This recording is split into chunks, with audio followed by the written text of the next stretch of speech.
দেখো বন্ধুরা, আজকের এইগুলো বাজার করে এনেছে। এই যে এখানে ছোলা আছে, এখানে বাদাম আছে। এখন এই বাদামের যা দাম বেড়ে গেছে, তাই সব জিনিস অল্প অল্পই আনা হয়েছে।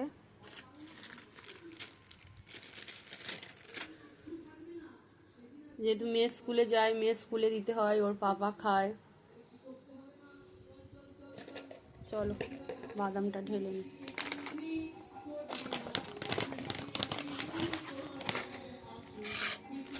না, ঢালবো না, এমন করে বসানো থাক,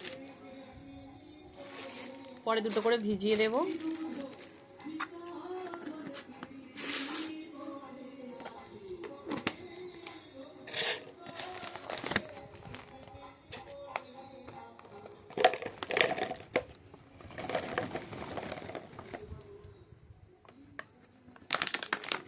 Okay.